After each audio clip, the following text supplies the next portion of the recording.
again in the southern part, or they're gonna somehow they're gonna increase the sort of attacks? They're gonna intensify the attacks. Well, they're going to try to intensify. This is the thing that puzzles me. The planning operational infrastructure that should exist, these cat sails that should be up and operating 24/7, they haven't been reinstated yet, to my knowledge. I keep checking. If they've been reinstated, reactivated, then I'd say, yeah, the United States is going to go back towards major combat operations, which is then going to in turn drain the aviation fuel. And so then there's going to be an aviation fuel crisis globally. I think Donald Trump on one side said that he doesn't want to go, fight in Iran, some sort of all-out war and getting back to the war with Iran. On one side, he said the ceasefire is over. They're putting sanctions. They're basically, are we having the same situation we had before the signing of the MOU, or you feel that before the ceasefire, or somehow the initial days of the ceasefire being announced? Yeah, I think it's more like the ceasefire. That we're going to get into a situation that the shortage of oil has got to hit home in the United States. Once that economic crisis is underway, then Trump's going to have to back off. That's the reality. Now, I don't know if that comes this week or the week after or the middle of August. Trump said 5 weeks ago that it'd be in 4 weeks. I don't think he was making that date up. I think that date is consistent with what Secretary of Energy Wright has been saying, but we'll see. Yeah. CNN reported that the Trump administration doesn't want Israel involved in U.S. strikes on Iran. And it says 2 Israeli sources told CNN. Is that because of, because they don't want Iran to attack Israel? I don't know what is the intelligence, what is the understanding on the part of Iranian, and these attacks were done together with Israel or without Israel? Well, they've been done without Israel, is my understanding. But the reason Washington wants to keep Israel out of it is Israel can't stand another 2 week. They could not stand another month-long bombardment of ballistic missiles. They don't have an air defense system in place, and they will be severely damaged. Yeah. The Iranian foreign minister, it seems that he's going to Oman because they want to talk about the situation with the Strait of Hormuz. And the prediction is that they're going to define it. I don't know how important is that anymore right now. They're going to what? He's going to go to Oman to define the new mechanism for the Strait of Hormuz. I don't know what is the importance of that visit right now. Well, the mechanism is defined. The PGSA has defined the mechanism. It's just a matter of Oman agreeing how it's going to enforce that mechanism, how it's going to get paid, how tolls are going to be collected. Yeah. Today, the head of Iranian parliament, Ghalibaf, said during the negotiations, I told the U.S. vice president that from my perspective, we do not trust you at all. And only those who are prepared for war can negotiate with the United States. The United States, the Zionist entity, and the NATO alliance believed before the recent war that they would be able to force Iran to surrender within a few days, but they quickly realized that they wouldn't achieve their goals. This is what the statement on the part of Iranian parliament today. And I think that the assessment, I don't know what is the communication between the United States and NATO? Do they want NATO to stay out of it? Is there any sort of, request from the Trump administration, or maybe he may ask NATO countries helping him? Well, right now, NATO, unless they do an Article 5, They'll have no legal right to get involved. It would be up to each country to decide if they wanted to get involved and fight with the United States. The Spaniards have already told the United States to, go to hell. Italy and even the UK have said, no, we're not going all in on this at all. So, it's, this is United States is operating without a clear strategy. I think it is, I call it pure emotion at this point. Just the United States is being fed a steady line of propaganda. And, it's going to be, it's going to come up at a point here because there's nothing it can do additionally militarily. It's going to destroy some targets in Iran. It's going to kill some people. It's going to cause more damage, and it's going to strengthen the resolve of the Ukrainians to destroy the United States, at least in the Persian Gulf. And the moderates, what remains of can be called moderates within the Iranian government, they're going to be shut out. Yeah. I mean, they're the voice. Oh, let's the ones that went and say, hey, we negotiated. Look at the agreement we got with Washington. And they can come back still and say, yeah, but we've got $7 billion worth of oil or more out of the Gulf in the last 3 weeks. So that counts for something. Yeah, that does count for something. But this goes beyond, this really is an attack on the global South.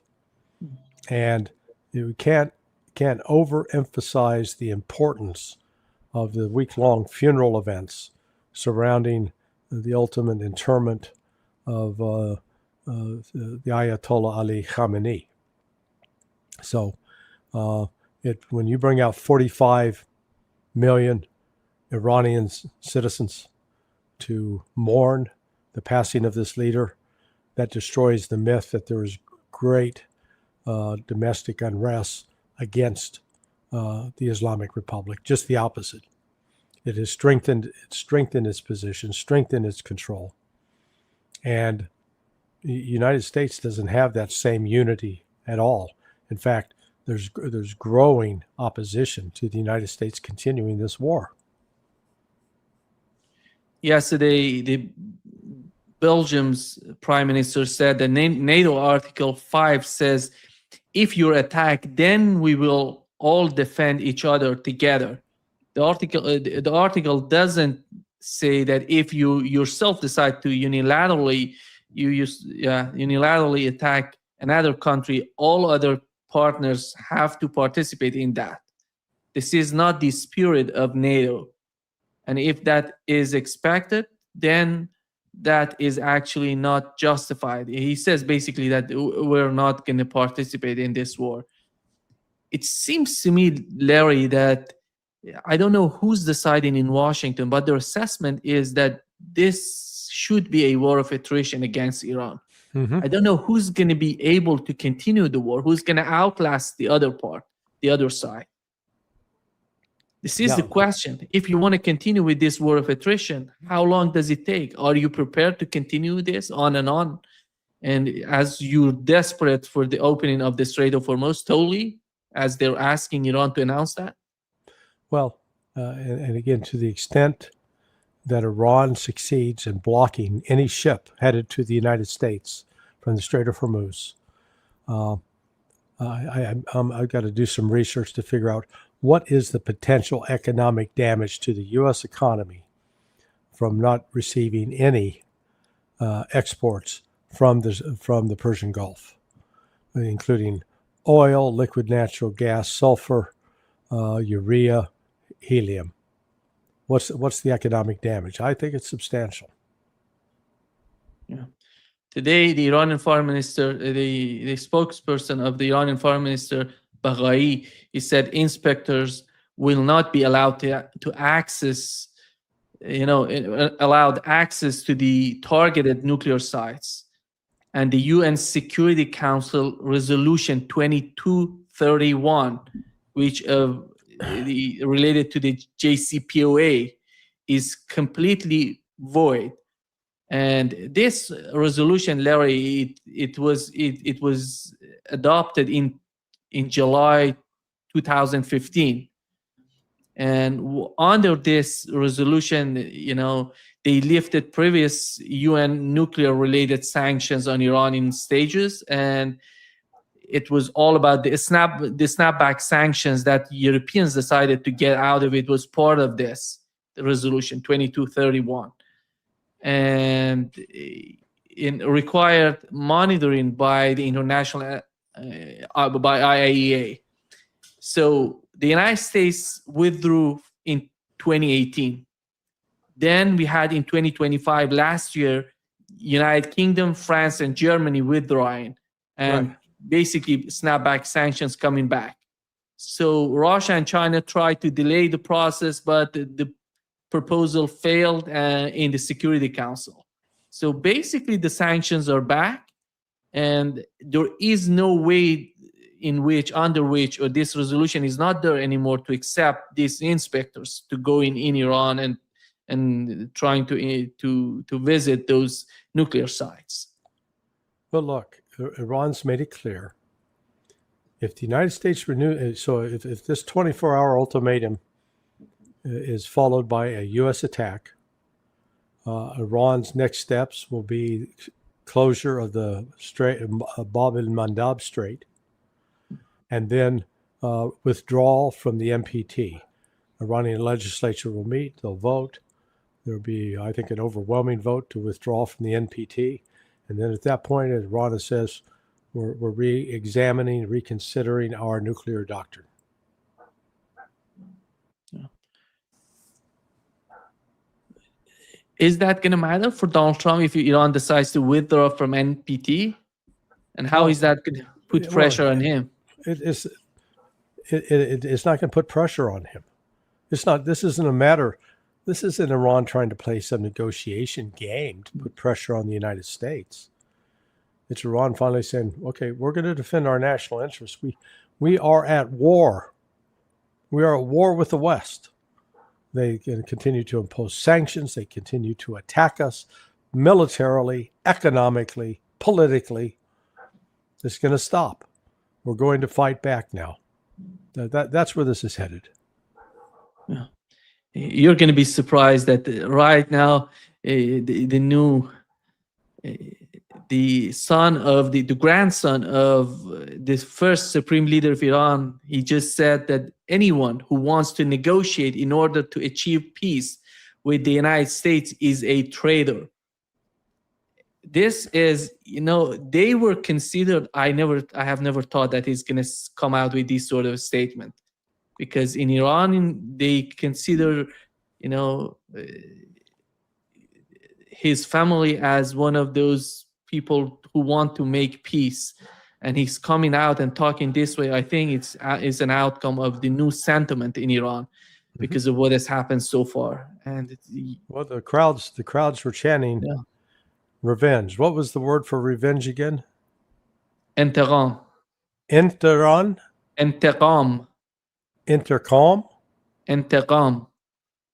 Okay. Intiqam. Okay, intiqam. Oh. Yeah. So, those chants of revenge were not isolated. They were massive and they were repeated. So, I think the leaders, they have to pay attention to what the people are saying. The people are tired of being facing this kind of abuse from the West. And again, this is completely irrational what Donald Trump is doing. But we'll see if. So right now, the U.S. military is in the process of, by and large, disengaging from the active. They were on alert for combat. Now they're generally disengaging, but they could turn. The orders could be countermanded, and they could be turned around and say, "Okay, we're going back. We're going to ramp this back up." Yeah. I don't know why are they doing this. Have you heard General Wesley Clark talking about the invasion of Kharg Island again?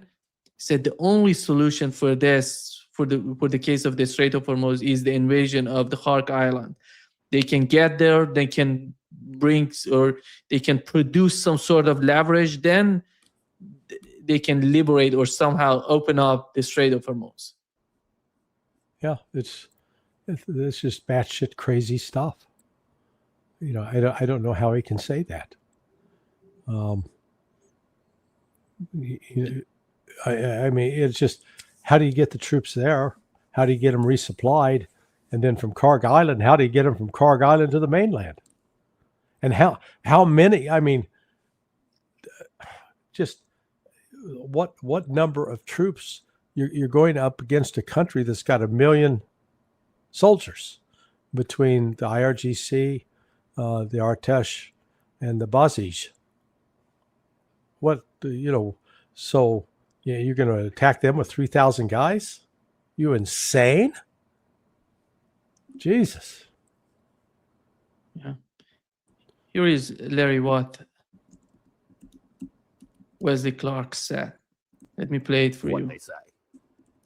Iran thinks it's winning right now because they control the Strait of Hormuz. And so we don't know exactly what targets were struck last night, but the reports say that the majority of them were targeted against Iranian assets that would be used to block the Strait of Hormuz, both in the strait and then northwest up the Gulf. And so this makes a lot of sense to me. And I'm glad to see us tightening the noose on Iran there. They haven't won. They think they've won. And until they lose that leverage, they're going to be tough to negotiate with. Yeah, you make such a good point. The president also announcing, well, at the NATO summit, that the U.S. attacked Kharg Island. Take a listen to what he had to say. We attacked Kharg Island last night. We knocked out a piece. I said, don't touch the oil, because maybe we'll take over Kharg Island. We may take over Kharg Island. There's not a thing they can do about it. But I said, don't hit the pipes. Just hit everything else. And they hit it. They may hit it again tonight. So he's floating again that the idea of takeover of Kharg Island, and this would be boots on the ground escalation. Do you think this happens? Is this the right move here? What do we do with Kharg Island? Well, I think it's good to hold Kharg Island hostage. I think it's good to be talking about it. But if you really want to move this forward, you have to open the strait. As long as you have Kharg Island in your gun sights, then the Iranians have to worry about it. And it does us more value actually as a hostage than it does if we go in there and smash a bunch of equipment. So I like the approach that Admiral Cooper's taking. He's going after the targets that Iran is using to attack shipping. And step by step, bit by bit, pick by pick, he's going to take out their ability to keep the strait closed. And that's really, once that happens, once we've got them out of there, everything else that they have is going to fall apart. And they will negotiate, I think. So I would keep Kharg Island, just like the president said, keep your eye on it, keep them worried about it, and get the Strait of Hormuz open. He's lost brain cells. That's the most insane thing I've ever heard. Look, it'd be one thing for a member of Congress to say stupid shit like that. But he's a retired general. He's supposed to understand logistics. He's supposed to understand what the environmental effects of dropping troops on Kharg Island. So you got 3 basic aircraft that you could use to deploy paratroopers to drop on Kharg Island.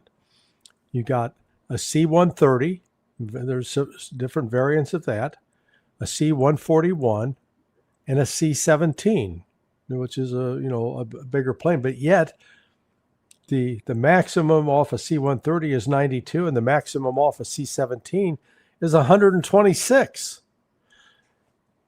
How many? So let's say you want to drop 2,500 troops.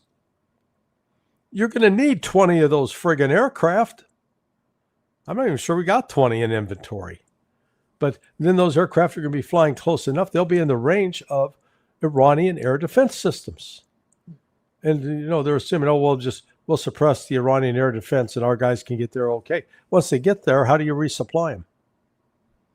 And then once they're on Kharg Island, you're going to get them off to Kharg Island and go to the mainland? He doesn't I mean, it just infuriates me that someone with his experience and his background does not honestly explain to the American people how difficult, nigh impossible, this task is for the U.S. military because of the multi-layered nature of the Iranian defenses and the fact that they extend over 200 miles along the coast, if not longer, and they are underwater, they are above water, they are inland 100, 150, 200 miles. And you say, oh yeah, we'll get it open. No, you're not. So, but keep talking this. I mean, this is the problem. If this is someone like Wesley Clark is saying absolutely stupid, ridiculous things like this, just imagine other people who are supposedly experienced chiming in, going, yeah, the general's right. Okay, guys, go for it. You're gonna, there are two ways to learn. There's the easy way and the hard way. And they're going to learn by doing. Very, very painful lessons. Yeah. Reuters reported that Iran has informed the United States that its recent attack against 3 commercial ships in the Strait of Hormuz were the result of a technical malfunction. That's bullshit too. I mean, I think they made it up. Yeah, they keep coming up. The U.S. is going to. So what we got going on here? On the one hand, the Trump administration's talking like, we're a tough guy. We're going to kick their ass. Oh, they've come in and apologized, so we don't have to kick their ass now. Meanwhile, they haven't said anything. In fact, there was a team, a U.S. military sent forward a deconfliction team that was supposed to talk to the IRGC about forthcoming talks with the United States. IRGC didn't even show up. They blew it off. They said, we got nothing to talk to you about. The ICE was like, well, wait a second. We thought this was on. No, we have nothing to talk about. Yeah. Larry, there is a report in the Financial Times. It says that Saudi Arabia and UAE, their border trade slows, amid tensions. Yeah. And it seems that there is something going on between Saudi Arabia, seriously going on between the two countries in the Gulf. These two. I mean, it's been going on for at least 2 years, 3 years. Yeah, but it didn't come to the trade. Right now, with the trade, it's so serious. If they're going that far, you remember when they tried to isolate Qatar, and they literally isolated Qatar. And I'm not familiar with how important can either country be to the other in terms of trade. I mean, UAE produces oil, right? Yeah. Saudis produce oil, so they don't need to trade oil. I presume both produce a modicum of liquid natural gas. I mean, it's an interesting question. Let me find out if there's any answer to it. It says that it says the disruption at Al Batha crossing has worsened in recent months, with trucks carrying construction equipment, furniture, spare parts, and fresh flowers frequently held without explanations. And some drivers have been forced to sleep beneath their trailers while waiting to enter Saudi Arabia.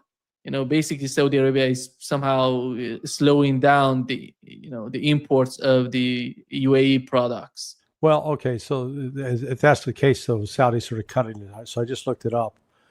So the largest export is gold. UAE sends gold to Saudi Arabia, refined petroleum, excavation and construction machinery, and then re-exported consumer goods that come out of, I'm sure, Jebel Ali, as a free trade port, and products out of the food industry. Now, the Saudis, interestingly enough, they send the UAE telephones, ships, some petroleum oils, clothing, and industrial mining sector goods. So I guess, and it says they've got the largest trading relationship in the Arab world, $30 billion annually. So that's quite a bit. So yeah, if that's slowing down and they're pissing on each other, that's going to have an effect as well. Yeah. I don't know what is the benefit for UAE getting closer to Israel. Is that going to be good for them to sacrifice everything in the Gulf? Well, it may not be good for all of the citizens of the UAE, but it could be very lucrative for a few members of the Sultanate, the Emiratis. Can't rule that out. There is a joint investigation, Larry, by Der Spiegel and the Insider and the Le Monde, and they're talking about an extensive secret military cooperation between Russia and China, including discussions on countering Western weapons, disrupting Starlink, training Russian drone operators, and jointly developing advanced missile defense systems. And it says this is the new axis of evil. And well, it's two. That's not really an axis, but okay. If you're trying to defend yourself, you're part of the axis of evil. Yeah. Well, this is some more no shit analysis. I think that's been the case since at least 2023. So, they've discovered, oh, look at that in the east this morning, and this thing's coming up over the horizon. Oh my God, that looks like the sun. Okay. They've discovered that the sun rises in the east. Well done, guys. Yeah. Today I talked, Larry, with Alistair Crook, and unfortunately this part of the talk was offline. It wasn't on live. He mentioned how Russia managed to use. Russia may have some sort of Starlink in Russia. That's why they're using some sort of network for their drones. Nobody knows. Well, actually, you guys talked about that. They talked about, was it 3-4 weeks ago, Putin made an address and pointed out that they had developed a new system that was basically going to be, let's call it a competitor, alternative to Starlink. And it was going to allow the Russians to do some things with drones that they previously had not been able to. And they're now seeing that take place on the ground. So yeah, no, Russia is not standing still. That's been one of the most remarkable things about this war now. It's going into the 4th year. But that Russia is very quickly making technological innovations in response to what they're seeing on the front lines. Do you think that Donald Trump, during his visit of Turkey, he has received some sort of green light from Turkey that they're going to help him in the ongoing conflict against Iran? That Turkey's going to help the United States? Going to help the United States somehow. I don't see Turkey going to war with Iran at all, unless the Turks are lying to the Pakistanis. And the fact of the matter remains, the public in Turkey is they're very supportive of Iran and very angry at Erdogan for his failure to oppose the Zionist activity against the people of Gaza. Larry, Donald Trump and Benjamin Netanyahu, how do you assess the relationship between the two right now? Are they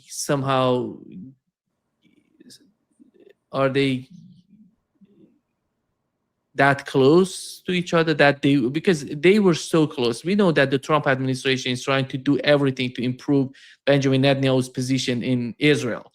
I don't know, how do you find it right now with the ongoing conflicts and with the growing differences between the two sides? They have different objectives in the West Asia. One side wants to open up the Strait of Hormuz. The other side wants to destroy Iran or destroy Turkey, which is not the agenda, at least for the United States when it comes to Turkey. Yeah. Well, so far, Iran continues to call the shots in the Trump administration. I mean, Israel continues to call the shots in the Trump administration. And but there is growing opposition to Israel within the American electorate. So it's no longer a net positive; it's a net negative, and it's hurting Trump. And so once it becomes apparent that the continued relationship with Bibi Netanyahu is going to ultimately lead to an electoral tsunami against Trump, that relationship's going to cool considerably.